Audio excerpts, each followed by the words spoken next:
Anne Le Sueur, je suis ravi de t'accueillir sur mon podcast. On se connaît depuis un bon bout de temps maintenant. J'ai eu l'occasion de travailler avec vous chez l'Occitane. Et il s'avère que je connais ton mari également. C'est drôle. Euh, le, ma première question, c'est toujours, alors raconte-nous, qui est Anne Le Sueur? Bonjour Minter, je suis ravie d'être avec toi également. Alors, qui est Anne Le Sueur? Écoute, on va essayer de faire une version courte quand même. Moi j'ai 45 ans, donc je suis mariée, j'ai deux enfants de 15 et 12 ans, donc je rentre dans les joies de l'adolescence. Je travaille chez L'Occitane depuis 10 ans. Avant ça, j'ai fait 11 ans chez Procter Gamble. Au total, j'ai travaillé pendant 15 ans sur des sujets digitaux, e-commerce, CRM. Et depuis quelques années, j'ai fait une transition en travaillant beaucoup plus sur les façons de travailler dans un monde qui bouge vite, ce monde digital, en travaillant sur des méthodes de travail comme l'agilité, le design thinking, du lean. Et j'ai mis ça en place dans pas mal d'équipes chez L'Occitane en Provence. Et bref, au fur et à mesure, ça m'a fait beaucoup travailler sur la culture d'entreprise. Et depuis un an, je suis en charge du Culture and People Development au sein du groupe L'Occitane. Génial. Et donc, avant de prendre ce rôle People et culture chez l'Occitane, tu étais dans la transformation. Ouais. Et ce sujet de la transformation et la culture, quelque part, sont forcément liés. Comment est-ce que tu t'es pris? Qu'est-ce que tu as appris avec ton parcours sur la transformation de ce qu'il faut pour arriver à transformer? Euh, Moi, quand j'ai commencé à travailler sur le sujet de la transformation et de se dire finalement, déjà, il fallait réfléchir à ce qu'on voulait transformer et Hmm. quels étaient les points de friction et qu'est-ce qu'il ne faut pas transformer. Pour moi, ça, c'était aussi un des éléments clés de réflexion, de ne pas chercher à tout transformer, de savoir bâtir sur les forces. Et c'est intéressant de le regarder vraiment à un niveau macro de toute l'entreprise, et puis après de regarder équipe par équipe et ensuite individu par individu. Parce qu'en fait, toutes ces transformations sont très systémiques. Et moi, ce que j'ai vraiment compris aussi au sein de ces transformations, c'est à quel point, par moment, pour réussir à transformer une organisation, il faut quasiment travailler individu par individu pour réussir à changer certains comportements. On a beaucoup travaillé au sein de certains départements sur l'oser dire, oser s'exprimer, recréer un climat de confiance, créer un climat dans lequel on peut avancer vite parce qu'on se dit les choses et que du coup on construit rapidement en intelligence collective. Donc ça se passe vraiment au niveau de tout un département. Mais ensuite, il y a des équipes dans lesquelles ça va se passer plus ou moins bien. Donc il va falloir accompagner équipe par équipe. Et puis après, il y a des individus qui peuvent être très bloquants dans ça parce qu'ils ont un parcours individuel à faire. Donc pour Hmm. moi, il faut vraiment réussir à travailler à ces trois niveaux-là pour réussir à faire une véritable transformation. Tu as mentionné enfin, en d'autres termes, tu as mentionné le concept de la sécurité psychologique, Tout de à fait. pouvoir s'exprimer. Et c'est un vrai sujet. Je pense que au total, la plupart des fois que j'en parle, ce n'est pas un concept bien compris. Non. Comment est-ce que c'était explicitement quelque chose sur lequel vous avez travaillé et quelles sont les recettes pour arriver à implémenter une sécurité psychologique? Sinon, on pourrait se retrouver avec des cowboys et des pirates tout autour de nous.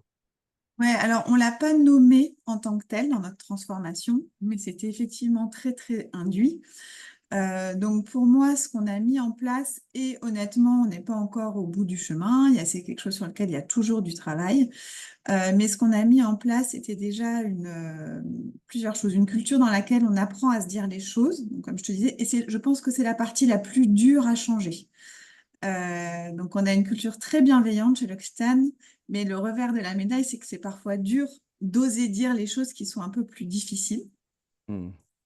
On a aussi essayé de remettre beaucoup de transparence. Donc là, notamment en utilisant les méthodes agiles, où il y a beaucoup de transparence finalement dans qui fait quoi, dans qui est en train de travailler sur quoi, etc. Et ça, on l'a vraiment remis au goût du jour par notamment beaucoup de management visuel. Et ensuite de ça, pour moi, il y a des choses sur lesquelles on est toujours en train de se développer. C'est aussi que la sécurité psychologique, elle vient avec un cadre. Il y a sécurité psychologique quand il y a un cadre. Donc, en mettant en place des cadres de travail agiles, bah, justement, on met un cadre. Et après, je pense qu'il y a des choses qui doivent être explicitées, qui parfois sont très implicites, pour que tout le monde comprenne le cadre dans lequel ils opèrent. Donc, le cadre d'un projet ou un Scrum ou un lieu agile, ça permet d'encadrer et de dire dans cette boîte-là, on est bon, mais quid dans le COMEX ou dans d'autres moments ad hoc, comment arriver à faire en sorte que la sécurité sociale, psychologique s'amène à tout moment quelque part. Bah ça, c'est des choses qu'on continue de travailler. Par exemple, enfin, moi, j'avais accompagné un gros département qui fait à peu près 150 personnes. On a vraiment commencé à travailler par le comité de direction de ce département. Et ensuite, on a implémenté dans toutes les équipes pour qu'il y ait véritablement une cohérence de comportement dans tout ce qu'on fait. Et après, parce qu'évidemment, enfin, comment dire, les gens dans un comité de direction ont un levier sur tellement de personnes qu'il est clé de travailler avec elles et de les développer. Et ensuite de ça, équipe par équipe, on va ensuite travailler et avec des managers, des leaders, et ensuite individu par individu pour comprendre ce qui peut bloquer, etc. Mais effectivement, on essaie de le rendre vraiment cohérent dans toute l'organisation. Est-ce qu'on y est complètement? Non, mais en tous les cas, c'est clair on sait, enfin, on sait le travail qu'il y a à faire. C'est tout comme la question de la transparence. Car en fait, la transparence, selon moi, avec les clients avec lesquels je bosse, c'est tout un sujet. Il y a cette bonne intention de vouloir avoir de la transparence, mais il n'est pas question d'être transparent tout le temps, à tout moment, avec tout le monde. Donc, on ne peut pas être un espèce de dictateur de la transparence, tout comme on ne peut pas toujours être empathique ou être à l'écoute de tout le monde, à tout moment, parce que ben, il faut faire des choses. Le temps est la ressource la plus rare. Et donc, faut pouvoir trancher. Et parfois, on n'a pas le temps et puis on est un peu speed et parfois quelqu'un dit quelque chose et on passe à travers ou ça m'embête. Et donc, du coup, finalement, en tout cas, ce que j'entends de ce que tu dis, Anne, c'est qu'il faut que ça commence par l'eau. Tout à fait. Et enfin, j'aime bien ce que tu dis aussi. En fait, accepter que personne ne va être parfait sur le chemin et qu'il y aura forcément des erreurs de comportement. Mais l'important, c'est aussi de créer le cadre dans lequel on puisse en parler. Mm. Oui, et le comment, comme tu as dit, par rapport à quand j'ai une critique à énoncer à mon chef, ben, il y a des manières de faire aussi. Et en fait, ça Exactement. comprend la politesse, par exemple, et le respect. Et si tu as un côté condescendant quand tu racontes ta critique, eh ben, forcément, ça ne passe pas. Ça, c'est l'être humain. Ben, on essaye, on apporte beaucoup de formations autour du feedback, basées notamment sur les travaux de Marshall Rosenberg avec la communication non violente. Et on parle énormément aussi de l'intention avec laquelle on va dire les choses. Parce que moi, je le dis toujours, si on va avec une intention d'aller parler à une personne pour la défoncer, ou si on va dans une intention de co-construire notre relation, forcément, les choses ne vont pas être dites de la même manière. Hmm. Oui, et puis, ce que j'ai aussi entendu, c'est cette friction ou tension entre la bienveillance et la capacité de dire ce qu'on a besoin de dire. Exactement. Et on parle souvent de bienveillance et d'exigence. Et je pense qu'il faut vraiment réussir à allier les deux pour pas tomber dans quelque chose d'un peu mou. Ouais. Et alors, une culture digitale ou la culture de l'Occitane, comment ça se dirige? Là, enfin, c'est vraiment un travail qu'on est en train de démarrer. Alors, on essaie vraiment déjà de comprendre d'où on part et de se dire quelle est aujourd'hui la culture dont on parle pour comprendre ce qui va bien, ce qui peut-être va moins bien, et aussi de se dire par rapport à la stratégie dans laquelle on est en train d'aller, c'est quoi les comportements dont on a besoin finalement pour réussir à atteindre nos objectifs et à dérouler la stratégie. Donc, on est en train de faire ce travail déjà un peu de diagnostic Et après ça, on va pouvoir rentrer dans d'autres choses de monitoring, de travail, etc. On a des outils aussi de suivi pour tous les employés. On a un outil là qu'on utilise qui est Culturamp. Donc, on est en train de travailler tout ça pour réussir à, à monitorer ça et à le travailler aussi avec le comité de direction. Et ça me rappelle ce que tu as dit au début, il faut savoir sur quoi on ne va pas travailler. Exactement. Et quand on a une culture, puisque moi j'ai travaillé chez L'Oréal pendant 16 ans par exemple, mais c'est une culture forte et il y a des choses qui peut-être ne sont pas parfaites, mais qui font partie de nous. Et je ne vais pas couper mon bras droit parce que ça va avoir un impact sur moi. Alors qu'il faudrait avoir 2 bras gauches, d'accord, mais ça ne marchera pas dans notre contexte. Et donc c'est quand même compliqué d'avoir enfin une honnêteté dans cette culture et de savoir ce qu'on doit garder, même si c'est pas exactement ce qu'il faudrait. Exactement. Et pour moi, c'est important de regarder à un moment donné un peu des exercices de polarité et de se dire finalement, si je vais trop là, qu'est-ce qui se passe? Si au contraire, on le fait plus du tout, qu'est-ce qui se passe? Et de savoir à un moment donné ajuster les postures et à quel moment on a besoin de quoi. Mais je pense qu'il faut effectivement aussi savoir garder certaines choses tout en ayant conscience des extrêmes dans lesquels ils peuvent aller. Mmh. Et encore, quand on a besoin de changer des comportements, enfin quelque part les signaux explicites extérieurs d'une culture, ces comportements doivent commencer par le COMEX. Exactement. Ça, c'est pas Donc là, on est toujours en évident. train de, oui, oui, et on a un COMEX qui se met en place là, donc c'est quelque chose qu'on va beaucoup travailler avec eux.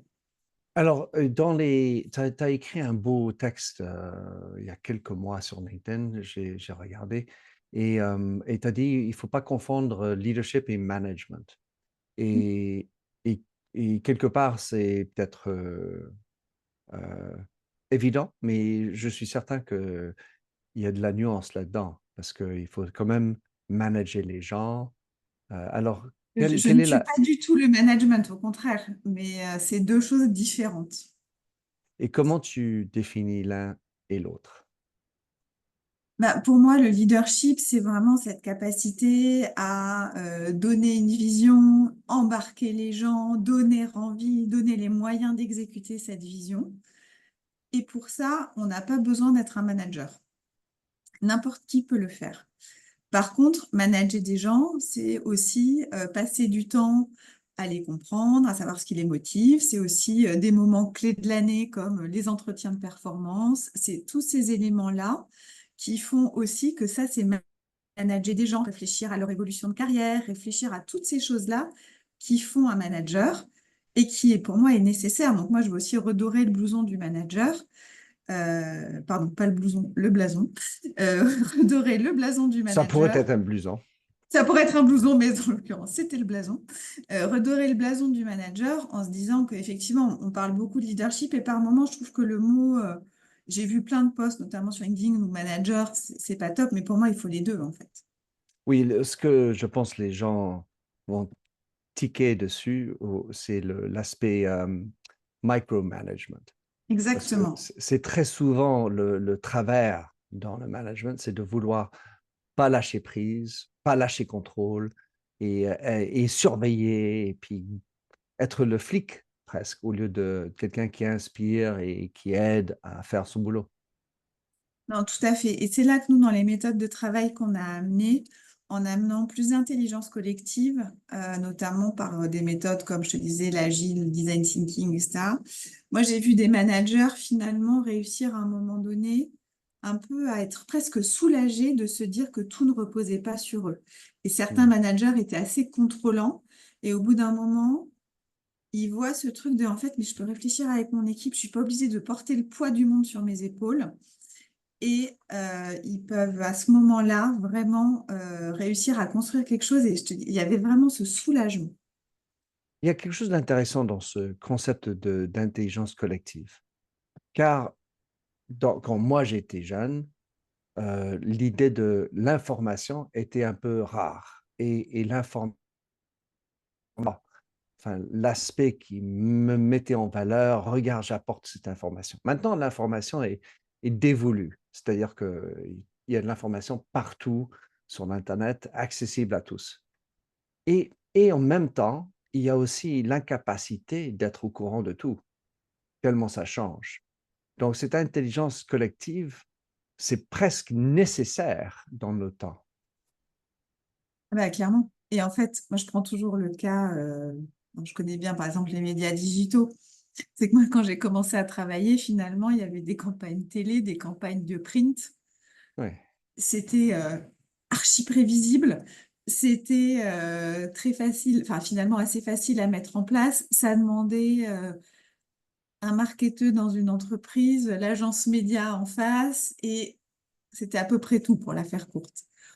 Aujourd'hui, si on veut faire une campagne de search, il faut celui qui a bien écrit le contenu sur le site, il faut celui qui c'est l'agence de search très spécialisée en search, il faut une réflexion commerciale sur ce qu'on a envie de mettre en avant, il faut enfin, tout il y a un écosystème beaucoup plus compliqué qui se mette en place pour réussir à faire une campagne qui, en plus, contrairement à une pub télé ou à un truc de print, va changer tout le temps.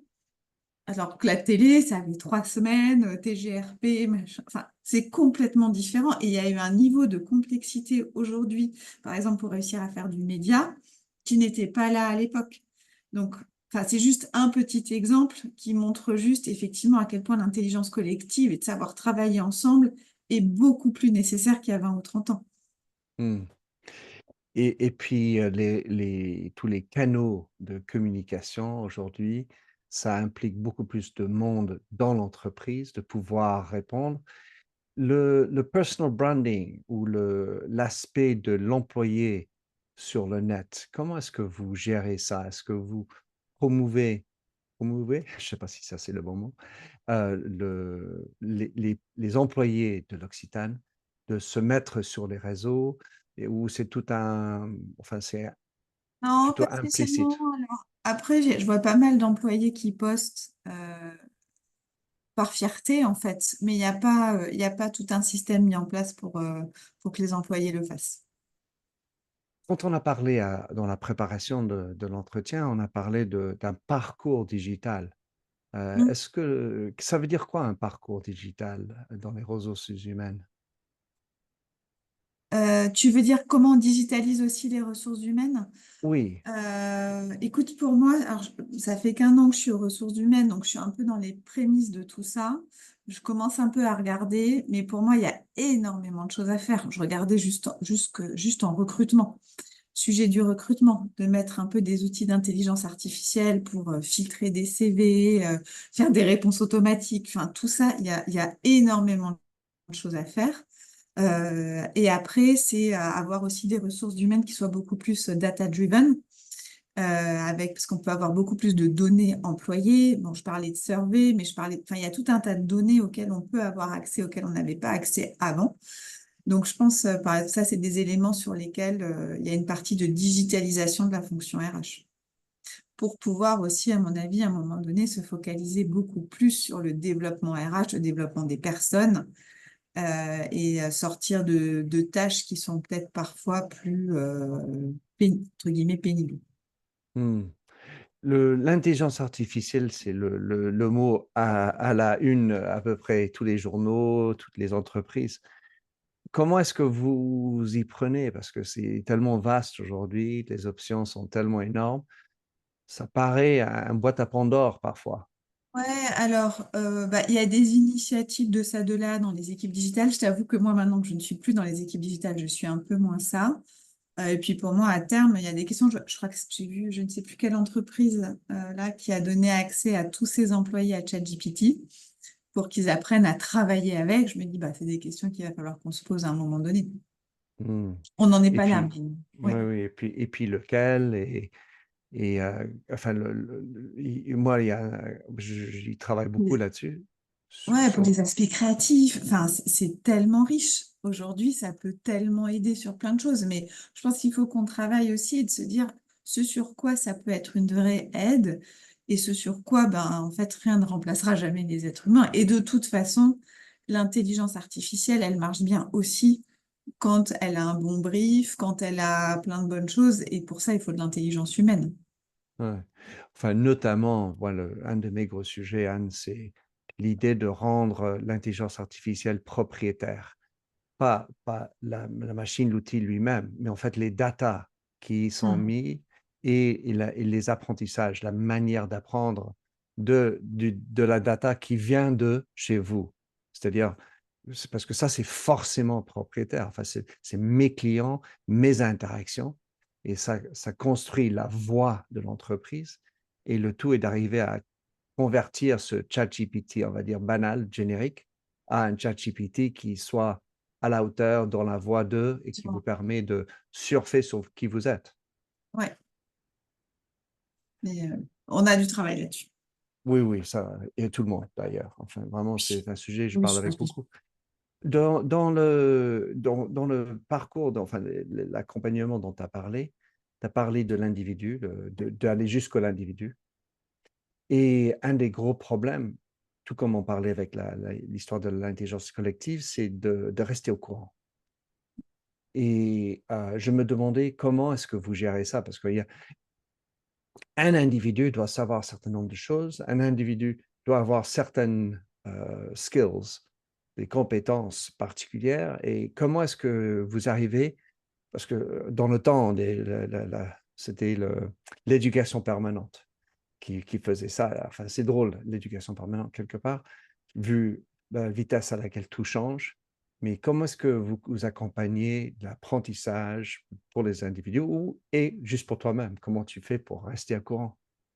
Alors, pour les individus dans l'organisation, donc, on a des outils de learning and development en ligne. On est là, je suis en train de revoir pas mal d'outils de formation. Donc, on est en train de travailler là-dessus. Après, il y a aussi des groupes qui se sont créés de partage de bonnes pratiques, même de partage de podcasts, de bouquins, etc. Donc, il y a des groupes dans l'organisation qui ont créé ça eux-mêmes. Il y a eu quelques book clubs. Enfin, il y a des choses, on l'a pas encore rendu systématique. Et puis après, il y a juste aussi aller mettre le nez dehors, en fait. Hein. Qui est régulièrement des visites en boutique, des learning expeditions. Enfin, il y a tout un tas de choses qui peuvent être mises, enfin, qui sont mises en place. Alors, il y a des choses qui ne sont pas encore, comme tu disais, systématiques, mais quand je regarde à l'échelle de l'organisation, il y a quand même beaucoup d'initiatives à plein d'endroits. Aller à des conférences, hein, donc voilà, donc ça c'est un peu pour l'organisation. Pour moi, je suis quelqu'un qui adore apprendre, donc je suis tout le temps en train de lire, de me développer, de me former, voilà, donc moi, bon, il y a beaucoup la lecture chez moi, il y a des abonnements qui parlent à Business Review, des choses comme ça, aller à des conférences, faire des rencontres aussi. Non, je suis très curieuse et très tournée vers l'extérieur. Donc, ça me Et nourrit. j'étais en train d'écouter un podcast récemment avec un monsieur qui devait avoir plus de 80 ans, qui a déjà accumulé 15 diplômes. Et en fait, lui, il dit, ben, c'est la juvence, c'est cette envie d'apprendre. Et c'est quelque chose qui l'a motivé tout au long de sa vie. C'était très joli. La difficulté quand on est en entreprise, c'est que ben, la quantité de choses qu'on a à apprendre, ça peut être débordant.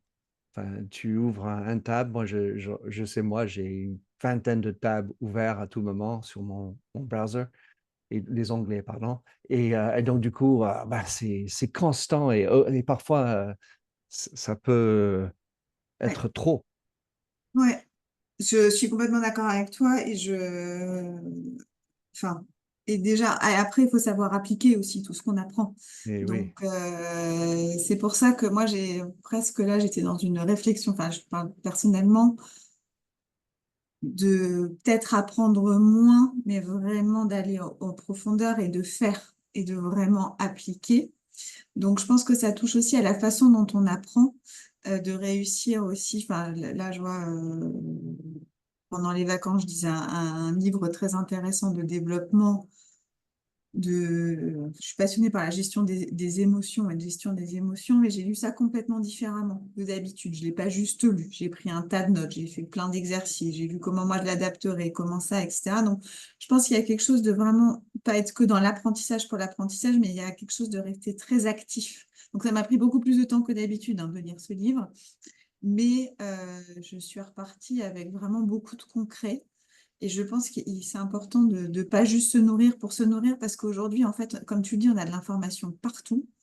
Et au bout d'un moment, je pense qu'il faut se prendre 5 minutes de recul, de se dire, est-ce que le temps que j'ai, je le mets là-dessus ou sur autre chose? Et si je le mets sur autre chose, sur quoi je vais le faire et comment je vais le faire? Je pense qu'il y a vraiment une question d'être très intentionnel et de mettre de la conscience dans ce qu'on fait, parce que sinon, on peut passer 3 heures dans la journée à apprendre plein de trucs, mais qui en fait vont nous servir à rien. Je reviens sur l'idée d'avoir un système systémique d'apprendre, car en fait, à réfléchir à mon parcours et de mes équipes que j'ai gérées, enfin, on apprend tous de manière différente. On a besoin Tout à fait. d'apprendre des choses différentes parce que moi, je connais ça, toi, tu connais ça, enfin, ceci, et puis avoir, en fait, quelque part, selon moi, le mieux, c'est d'arriver à faire en sorte que tout le monde ait son envie de créer son parcours, être responsable de son parcours, Tout à ses fait. renseignements, car il n'y a pas mieux que lui ou elle pour savoir ce que je ne sais pas et savoir comment mieux trouver les choses qui me sont conformes à ma manière d'apprendre. Ouais, tout à fait. Non, je suis complètement d'accord avec toi et c'est pour ça qu'on revient plus à un point de culture. Alors, c'est bien d'avoir certains systèmes en place qui Mhm. facilitent les choses, mais à la fin, chacun va apprendre comme il veut. Et Mm. je pense que c'est ça aussi qui va nourrir. Par contre, c'est important de créer une culture et je pense aussi d'avoir des rôles modèles de gens qui montrent qu'ils apprennent en permanence au-dessus. Et puis, tu as dit l'idée d'apprendre en faisant. Ouais, Et si on réfléchit, on pense à Amazon qui a fêté ses 30 ans, un de leurs succès, enfin, il y a toujours des échecs et tout, mais c'était leur capacité d'expérimenter, de faire des choses et accepter l'échec. ouais, tout à fait. Accepter de faire l'échec, ensuite de clôturer le truc au lieu de le laisser couler ou laisser périmer tout seul, enfin, qui ne permet pas de. Il n'y a personne qui veut être responsable de l'échec. Et donc, il y a côté bienfaisant pour bien apprendre. Ouais, ouais, complètement. Oui, et en fait, je pense que, enfin, ce que tu touches du doigt pour moi est clé. C'est comment chacun est à l'aise avec le fait qu'il va avoir des erreurs. Eh oui. Donc, il y a des erreurs, et notamment là, je travaillais beaucoup sur les comportements, tu vois, Mm. que par moment, quand on cherche à changer de comportement, bah, au départ, c'est pas évident et on se trompe un peu et on est maladroit. Et ben, d'être déjà tolérant avec soi-même, mais c'est aussi d'informer les autres, peut-être. Je suis en train de Mm. travailler là-dessus et peut-être que je vais mal m'y prendre. Et c'est pas grave, mais sachez que j'ai l'intention de travailler là-dessus. Il me semble que c'est ce type de parole que les chefs qui veulent mettre en place des vraies transformations doivent eux-mêmes Tout parler à de fait. ça. Il y a toujours cette réticence d'exprimer, j'ai fait une connerie ce matin. Si je suis le patron, on a tendance à dire, bah, ça veut dire que j'accepte toute connerie. Alors que c'est pas du tout, c'est pas noir et blanc. Et on pense que si je lâche le mot connerie, tout va tomber à l'eau. Ouais.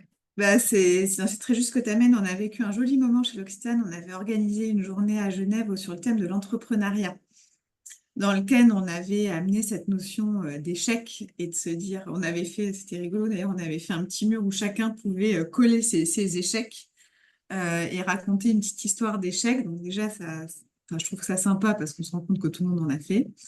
Et on avait fait un petit tour de table avec certains des dirigeants où on a posé la question des derniers échecs qu'ils avaient eus. Et c'était chouette parce qu'ils en avaient tous à partager et puis des récents, en fait. Hmm. Donc c'était. Et je trouve que ça a créé un moment où tout le monde était heureux de l'entendre. Il y a dans ce que tu dis un truc qui me paraît important, c'est le côté autodérisoire, enfin, ne pas se prendre trop au sérieux, voire accepter de jouer, Ouais, accepter le sourire, accepter ce qu'on dit en anglais, c'est play, vraiment à être joueur et presque enfant. Tout à fait. Ça me parle beaucoup et moi, je sais que j'ai eu pas mal de discussions parce on travaille à amener une culture du feedback. Hmm. Et par moments, il y a des feedbacks ben, qui sont super durs à aller faire. Et moi, souvent, j'invite des gens, et j'ai aussi dans les quelques clients que j'ai en coaching aussi, de dire, mais prends ça comme un jeu, vois ça comme un jeu. Vois l'autre comme une belle opportunité de croissance pour toi et amuse-toi. Vois ça. Et en fait, ça fait tout de suite tomber la pression de l'enjeu. Donc là, je prends quelque chose de très soft, mais ça marche dans plein de choses.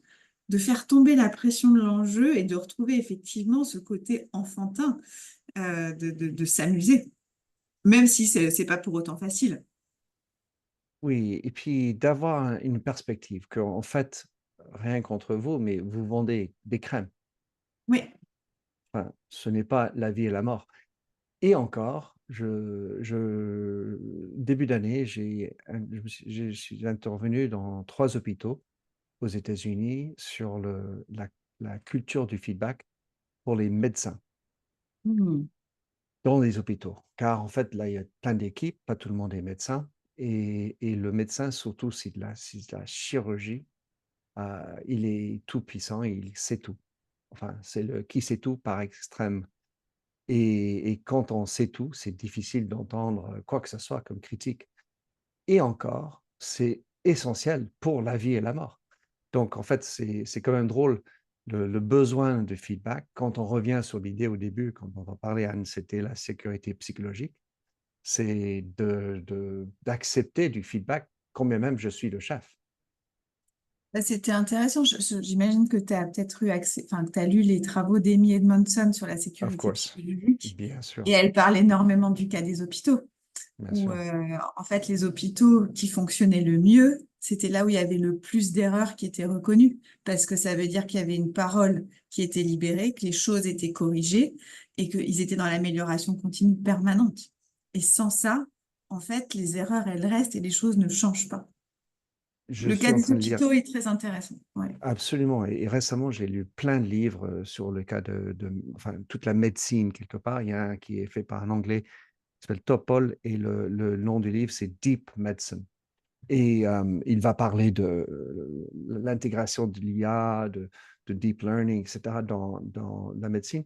Mais il a dit que 40%, il y a 40% d'erreurs dans les diagnostics actuellement aux États-Unis. 40%. Il faudrait avouer quelque part tous ces échecs.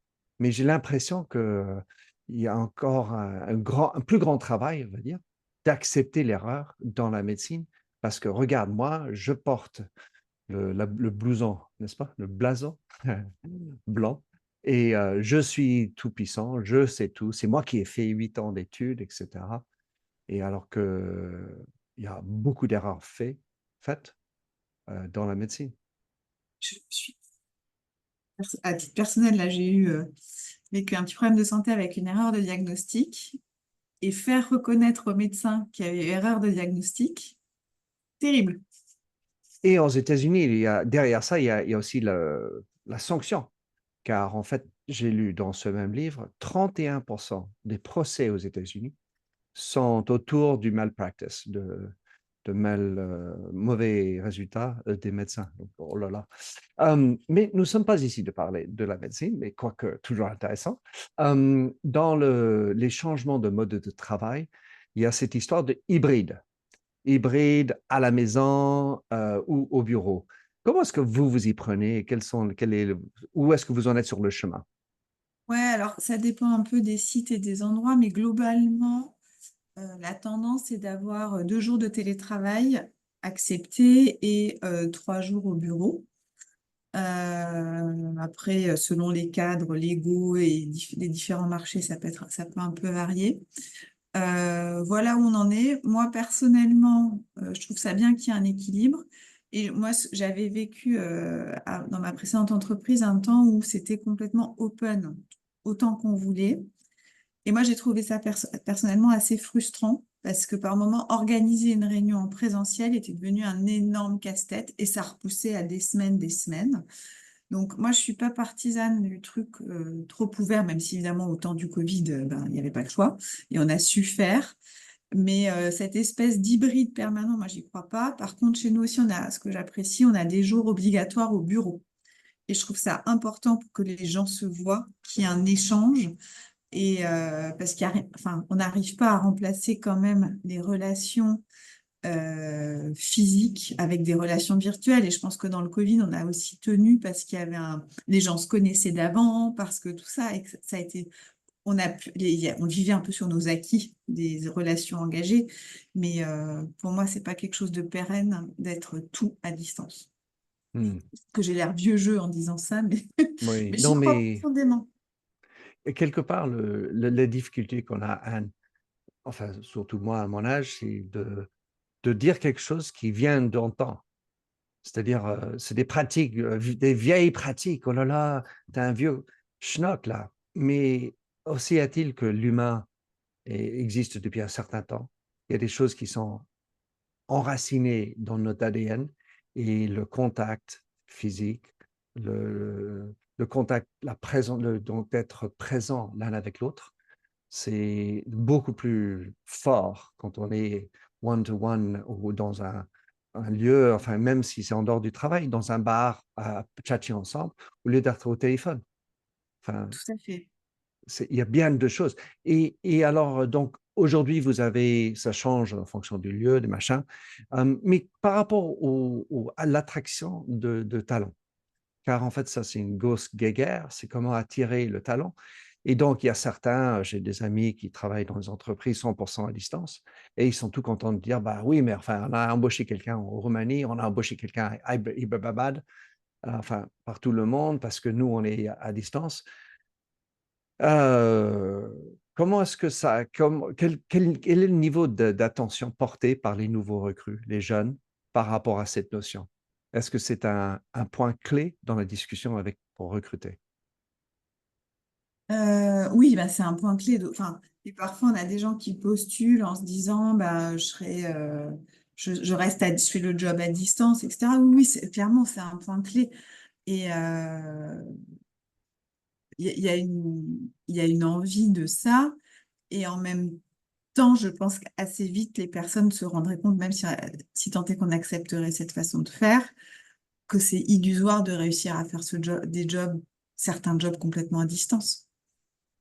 C'est un autre cas, pardon, de situation où il faut imposer quelque part. En fait, nous, notre culture, c'est comme ça.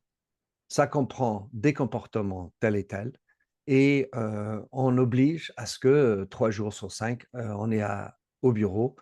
Euh, on ne peut pas déroger ça, hormis un peu de flexibilité pour certaines choses, enfin, famille, machin.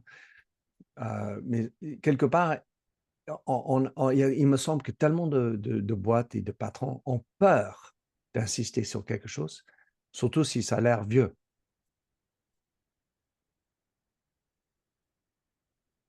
Oui, et je pense qu'il y a des choses enfin, qu'il faut s'expliquer. Et je reviens au point que j'ai mentionné avant de l'intention qu'on y met, en fait. Si on y met une intention de contrôle, c'est pas la même chose que si on y met une intention de vie sociale au travail, de construire ensemble, d'avoir un projet commun. Enfin, c'est pas du tout la même chose. Et je pense que l'intention du patron, en l'occurrence, est clé dans Mm. l'histoire. Mm. Et alors, parlons de la formation ou la manière d'aider dans les modes de travail. Est-ce que vous avez des choses spécifiques par rapport à travail à distance? Car en fait, j'ai l'impression qu'on est tous tombés sur les Zooms dans le Covid. On n'a pas été formés à parler à un ordinateur au lieu d'être dans une réunion. Enfin, si toutefois on n'a jamais été formé pour faire des réunions non plus, par ailleurs. Mais est-ce que vous avez des indications qu'il faut avoir le caméra allumé, il faudrait avoir un meilleur micro ou pas, la lumière, enfin, ou est-ce que ça, c'est tout laissé l'un pour l'autre? Alors, la caméra, c'est vraiment devenu assez marrant parce qu'avant le Covid, il y avait très peu de caméras quand on s'appelait. Ouais. Et maintenant, je pense que la caméra, c'est vraiment devenu quelque chose de standard. Après, ce que j'entends aussi, c'est qu'il peut avoir une fatigue à se voir toute la journée. Donc, c'est par exemple sur Zoom, je sais qu'il y a cette fonctionnalité où on peut enlever son image de soi. ce que je trouve très bien, parce que sinon, ça peut effectivement créer une fatigue de se voir tout le temps. Et ça, Ouais. je pense que c'est vrai. Mhm. Voilà, mais pour l'instant, bon, je dirais plutôt que c'est assez classique avec la caméra et après, chacun gère un peu son setup Mhm. comme il le veut. On Mhm. n'a pas été spécialement formé. Et J'ai quelque pas chose, non plus vu qu'il y avait un problème à ce niveau-là en ne l'ayant pas fait. ouais. Enfin, et je trouve que c'est très sain ta réponse, enfin, personnellement, car en fait, l'être humain, et il y a un mot en anglais que j'adore qui est messy. Mm. C'est-à-dire, c'est complexe. Pourquoi on fait des choses, on ne sait pas toujours. Et l'art d'être humain, ben, parfois on est de mauvaise humeur, mauvaise poile. Parfois on adore un truc et puis l'autre déteste. On veut avoir un background flouté ou pas. Enfin, ce que j'entends dans ce que tu dis, et tu vas me corriger si j'ai tort, vous avez quand même le parti pris de laisser l'autonomie des employés sur plein d'éléments. Oui, tout à fait. Il y a une vraie. En fait, chez l'Occitane, il y a vraiment, on parle beaucoup d'entrepreneuriat, mais il y a vraiment cette volonté que les employés puissent prendre des décisions et de sens des responsabilités. Et ça doit être pour moi quelque chose d'attirant pour certains talents. Complètement. Complètement. Mais c'est Je dit, pense que la grande chance qu'il y a chez l'Occitane, c'est que finalement, c'est une grande entreprise où il y a quand même 10 000 employés, etc., mais avec plein de côtés d'une plus petite entreprise. Donc, je trouve il y a un peu le meilleur des deux mondes. hmm.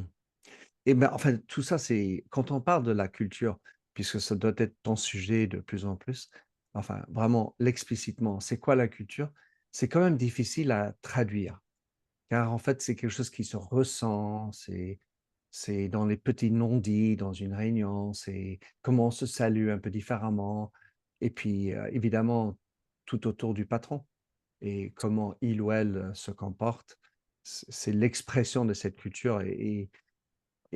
Aujourd'hui, ça reste encore un sujet, j'ai envie de dire, un peu mystère pour la plupart des entreprises et les talents qui veulent être recrutés. J'ai une amie qui travaille sur un programme pour essayer d'expliciter ce qu'est la culture d'une entreprise et quelles sont les compétences et attitudes les plus à même d'être intégrées dans ce genre de culture. Faut que tu me mettes en relation. Je t'en prie, c'est une femme extraordinaire. Elle s'appelle Lena Rancevic, pour la nommer, mais je te parlerai après de ça. Mais voilà, pour l'avenir alors, pour toi, quels sont tes grands projets que tu as envie de parler, de partager, et quelles sont les perspectives pour toi?